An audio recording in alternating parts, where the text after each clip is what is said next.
Hello. I'm back. I did my quick takes, and now I'm back again. All right. Well, this, as Erin said, it's really about finding that digital transformation and what brands are doing. And that's why who's better than these two people next to me to share what they're doing and instill some wisdom on you guys. So Erika, that's a challenge for you. Oh, so, yes, okay. yep. No, first, why don't you introduce yourself, and then we'll get started. Hey everybody, I'm Erika Reed, and I've been at General Mills for about 4.5 years, and I lead our consumer data strategy. So any data that has PII attached to it is the data that I lead.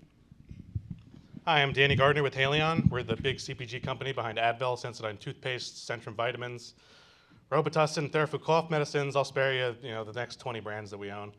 And I'm our social intelligence lead. I do predominantly social listening, own social analytics, influencer measurement, owned and earned media measurement. My role's kind of grown exponentially over the last 5 years with the growth of social. And so I manage pretty much everything but paid. We have a great team at Publicis that manages a lot of that for us. And yeah, I've been with Haleon for about 6 years. We used to be part of GSK, which is a very well-known pharma company where I was before. And before that I was at Pfizer, doing the same thing. Spending a lot of time on social media. I've always been an analytics guy at heart. What I do, I think, is very multidisciplinary. It's kind of like part insights, part analytics, part marketing. So it's great to be here and look forward to our discussion. All right. Well, Danny, thank you. Erika, thank you. So let's just get started in terms of, we're just talking about the latest digital offerings and really how to get that more personalized data, because that's something everyone's looking for. Mm-hmm. So again, Erika, let's start with you. What are you guys doing differently?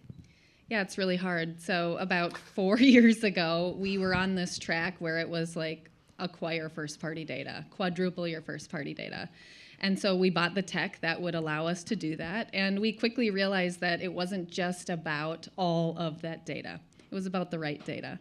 And so we pivoted slightly. And the marketing space, the marketing technology space is growing tremendously. I don't know if you ever look at Scott Brinker's MarTech map, but there are 14,000 logos on there. And it's grown 30% year over year. So there are a lot of challenges in the data space. And it continues to be more challenging, but then there's more tech that continues to appear on the logo map, if you will. So it's a journey, Lisa, and I feel like we've been transforming. We're just in a constant state of transformation. Well, and when you are doing, obviously you're looking at things differently in terms of really reaching today's consumer rather than, 5, especially 10 years ago.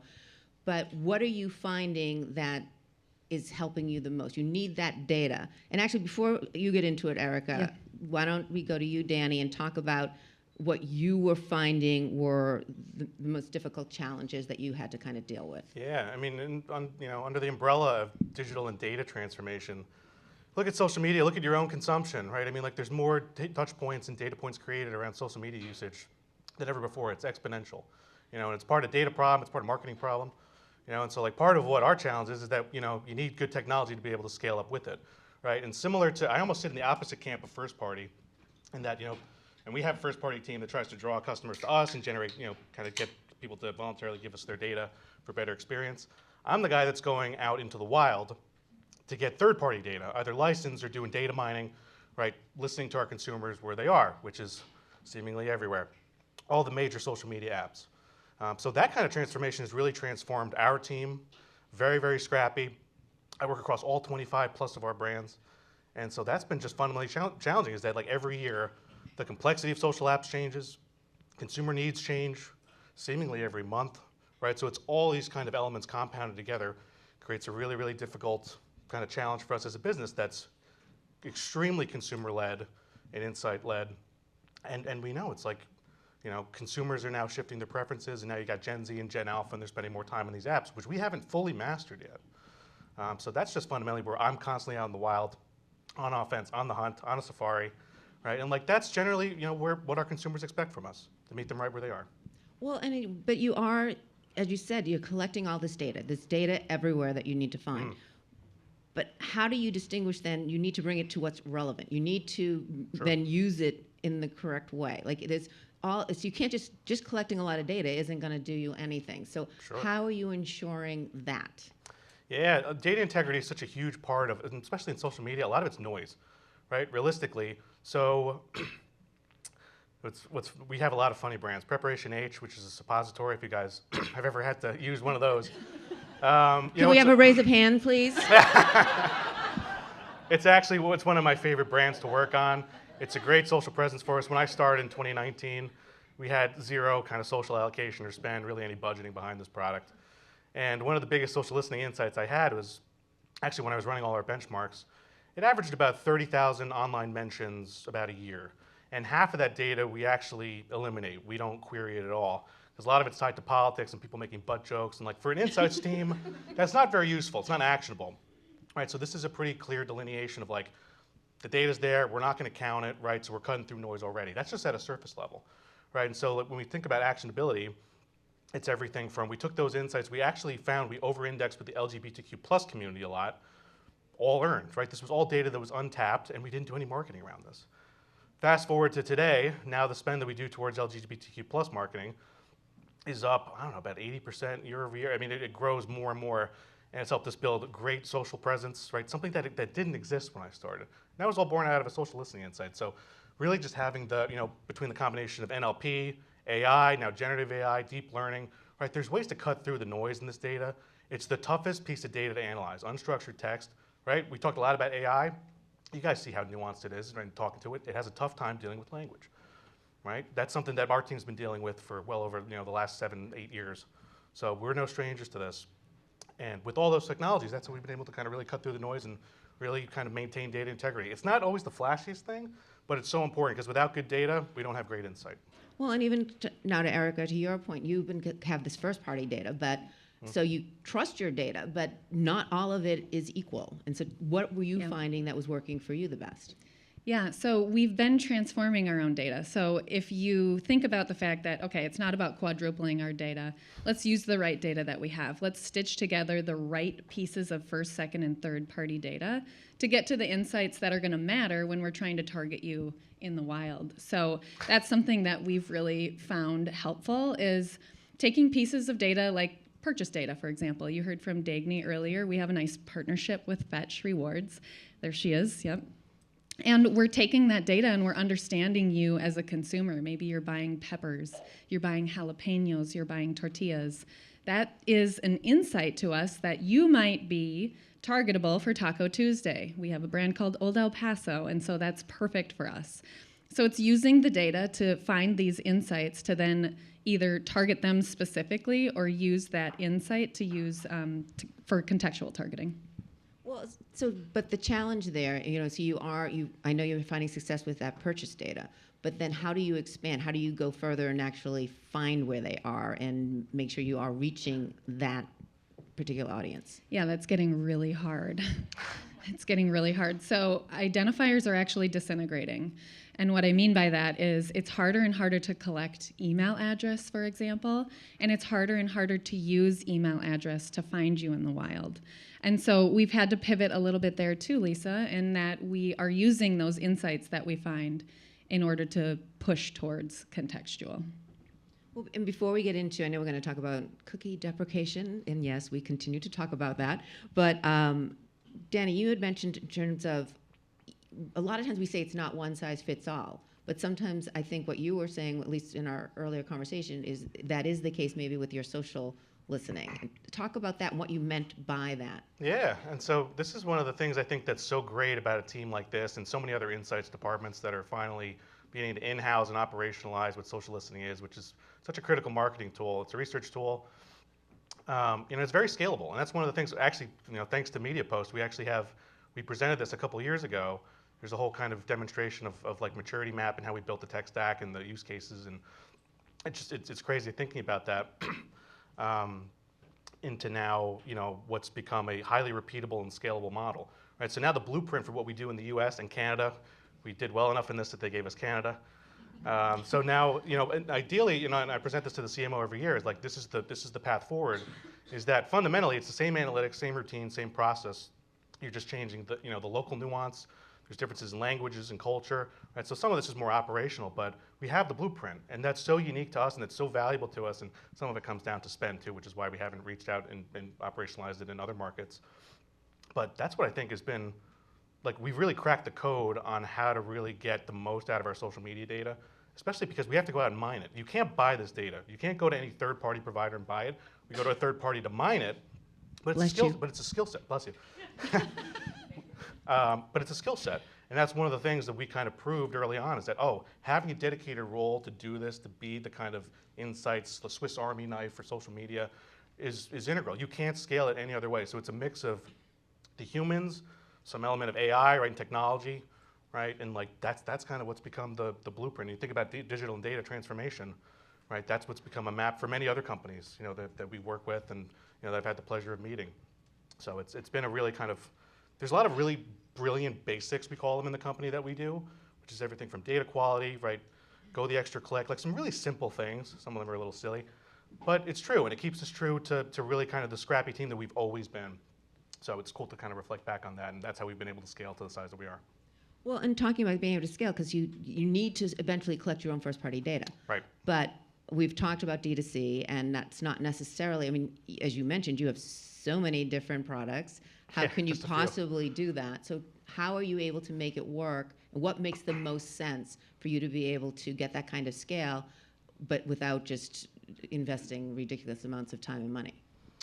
Yeah. Well, I mean, the first-party team, which is a little bit separate from us, part of what like my team tries to do to kind of like join insights, right, is like, how do we create experiences that will actually get people to come to us? How do you create fandom? That's something I think MediaPost also does a great job of, and a lot of brands that are invited here, right, is that some of this is really hard to measure, right? Look at a company like PepsiCo, right? I remember they did some pop-up with like Cheetos a couple of years ago, and they had some like, it was a blend of like experiential marketing, social, there might have been some influencer stuff they did.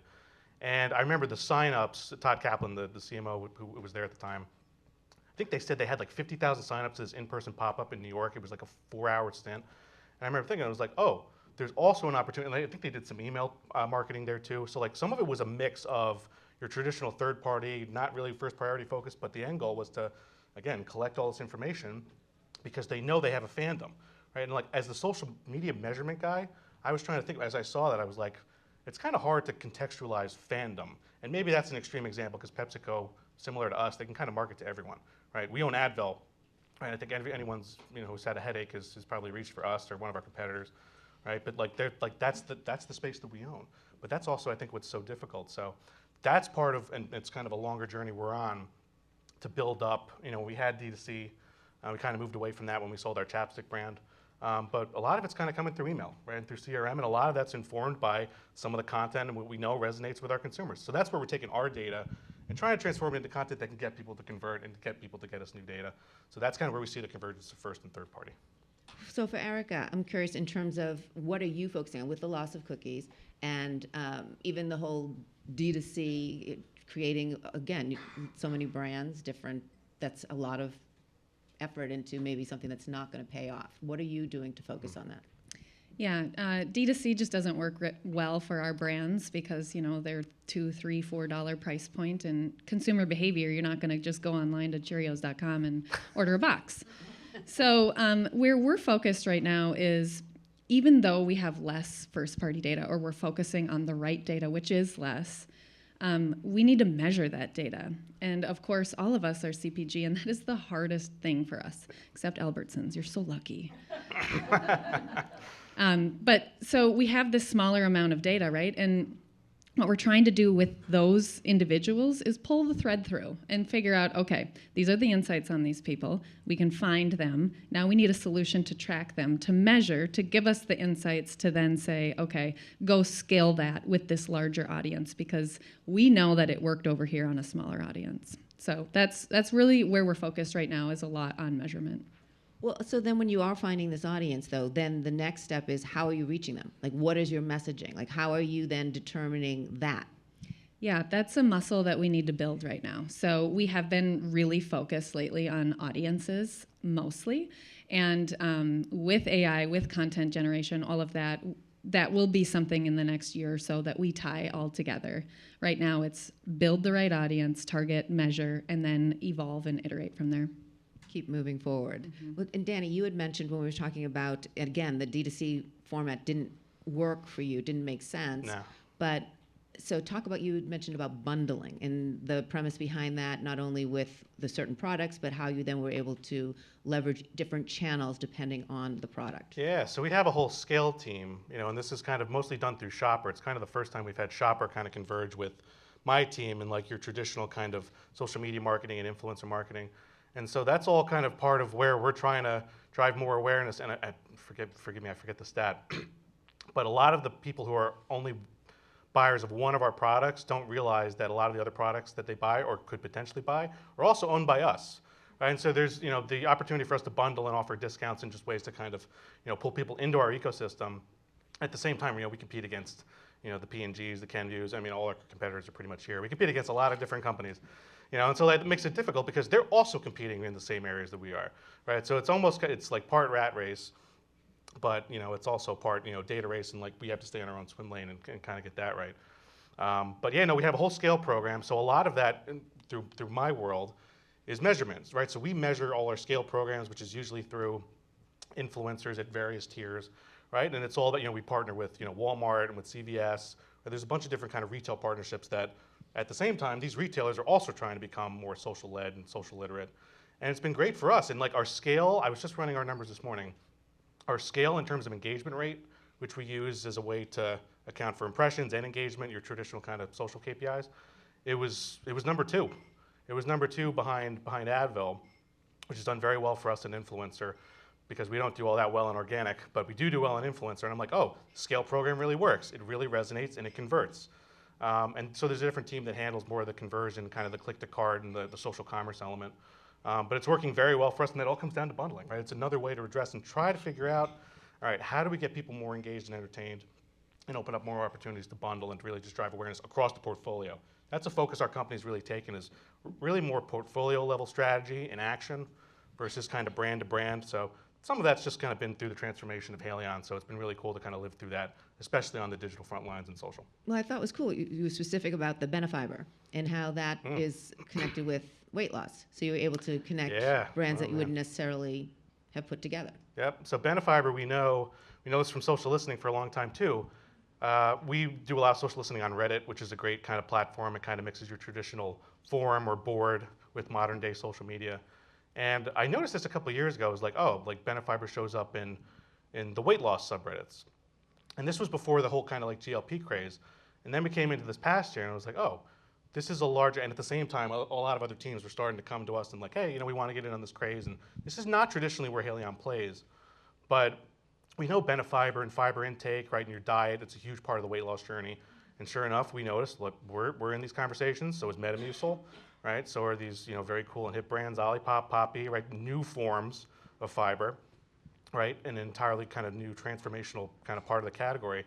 And so I'm like, oh, there's a way to kind of tailor our comms and messaging to try to convince people. We did a whole narrative intelligence study around this, which was led by my team in Weber Shandwick, who was, we have a great team over there that helps us with this. And we found, I'm like, okay, we have these two narratives of, we know that, we can't possibly substitute eating healthy and eating fruits and vegetables, right? We know that's a big part of it, but there's some things that you just can't get, right? So there's a way for us to tread lightly and not kind of step on the feet of the people who are really well educated and know, hey, I have to focus on my food intake, but some stuff I just can't get, or if I travel too much, right? So some of these experiences came directly from social listening. It was great testimony, and a lot of that now today with some pretty advanced social listening, we're transforming into basically some of this is going into our email marketing, it's coming into social, which is really just how do we talk to our consumers, right? This is an entirely new segment. It's a new voice. We're reinventing Benefiber. We've got a bunch of new awesome teammates on it. So it's another just great example of where we're trying to marry both, the third-party data we know and rely on and trust with first-party, and with a topic that's kind of burgeoning. A lot of people are trying to get into this space. It's a really fascinating thing. So more to come there. But Benefiber, yeah. Plug for them. Really kind of a legacy brand, but it's like one of the many. I put on a lot of different hats, right? We laugh at Preparation H. Benefiber can be a little funny too. GasX, some of you might laugh at GasX, right? If you're buying tacos, right, you're also probably You're buying a guy Tom's. for the party, aren't you? Yeah. Here we go. That's what they say. I'm that guy. Moving on. So we've been hearing it all this morning, using AI to really find more about the customer journey and where consumers are at. So Erika, let's go to you with the, we'll go to the non-Gas X kind of conversation. Cheerios is a little bit more family friendly right now. No, but just talking about how you are able to really build your own, really create your own information and find out more about consumers. Yeah, so was the question about AI or creating our own information? I'm sorry, I got lost in Sorry. I'm sorry, Lisa. You're going to need some Tums for that later. Yes. Well, and it was having Jen's happy stuff. So that was okay. Anyway, moving on.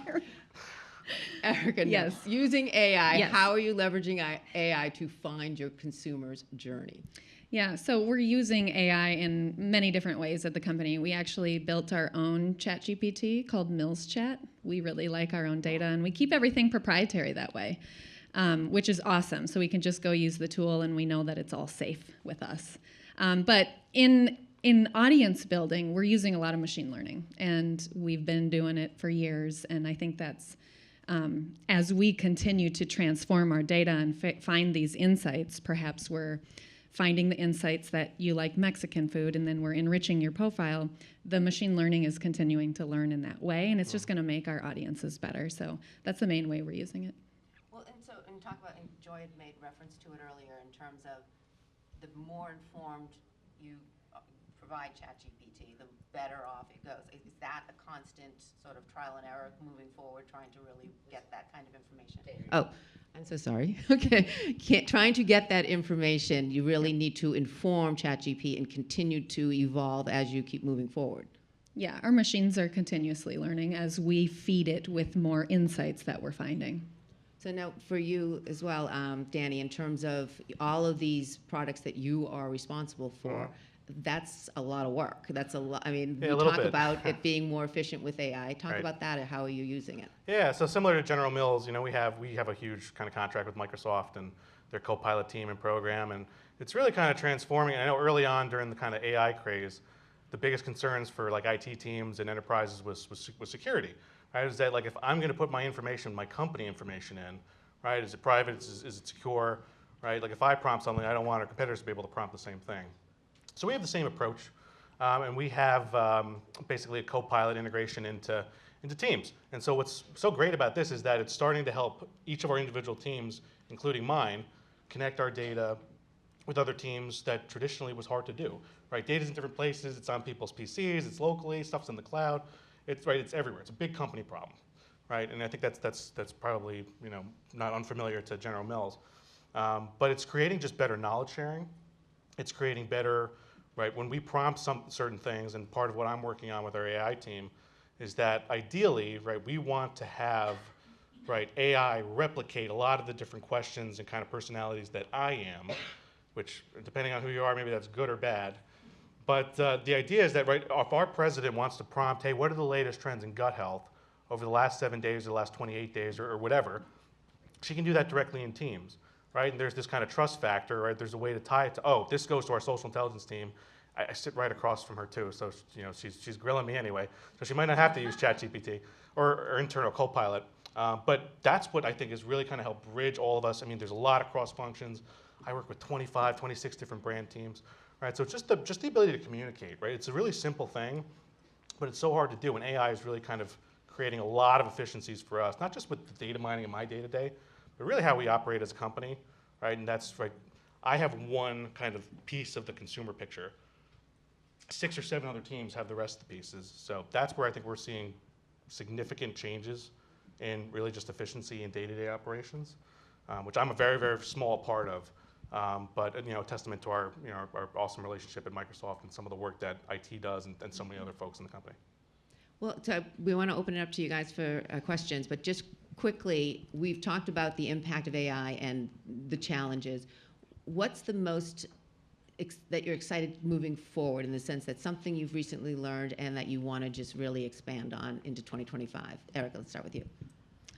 I would say that The biggest thing I've learned in the last couple of years is that it's really important to have an innovation budget and influence your leaders to have that innovation budget. Sure. With all of the new problems that we have and privacy regulations, like you're just going to have problems. You're continuously going to have problems, and there's going to be very great vendors like are sitting here today that are popping up on the map for you to test. So having that innovation budget allows you to attack your current problem with a new vendor and learn quickly and move forward. Yeah, what excites me the most really is I think just the potential for, a lot of people are afraid of AI taking over jobs, and the reality is it will, at least a significant amount of no, and that's not something you should be fearful of. And as someone who's a pretty advanced role and initially thought oh, my job's pretty safe, I started to think more and more, I'm like, no, my job's not all that safe, right? And ideally, and I see this firsthand, right? A lot of my time is spent determining and help training model. You talk about supervised, unsupervised learning, right? Is well, the AI is sometimes wrong, right? So it still needs human curation. And so ideally, right, I get about 10,000, let's say, sometimes it's more, sometimes it's less, 10,000 social media mentions across any of our brands, the 100 plus competitor brands we have, category data sets. We look at a lot of data. In a perfect world, I would read every single one of those. Right? But it's impossible. There's not a single person on the planet that could do that. There's not a team in the world that can do that, right? But with AI, right, read the 10,000 posts, give me a 10-point bulleted list. I'll determine what makes the most sense to investigate. Right? It's cutting out a lot of the mundane tasks, and for a role that's very scrappy and that's already as mature as we are, right? And we're not the only ones. There's tons of other digital marketing teams in our company that are also seeing this kind of, this experience and efficiency.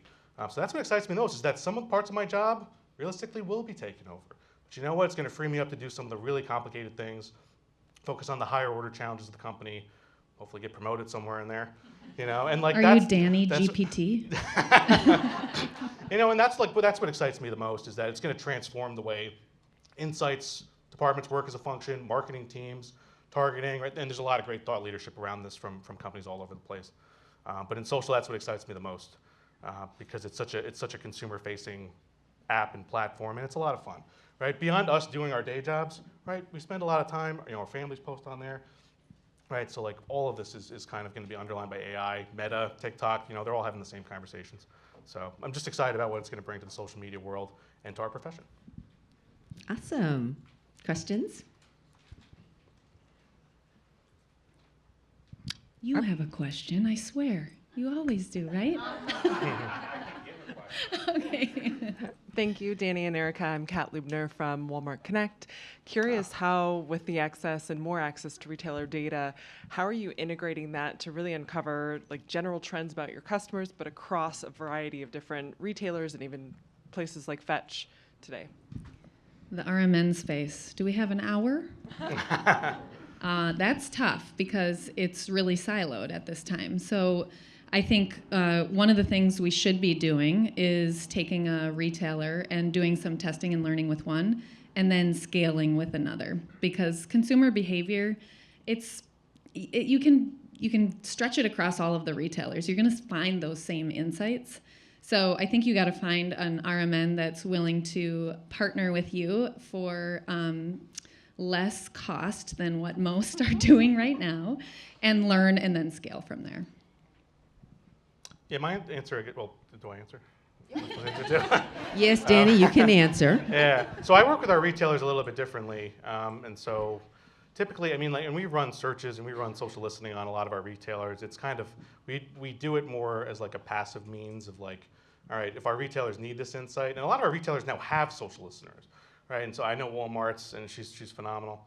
But part of it is okay, we know the customer experience, and a lot of this is brought to us by our sales and shopper teams.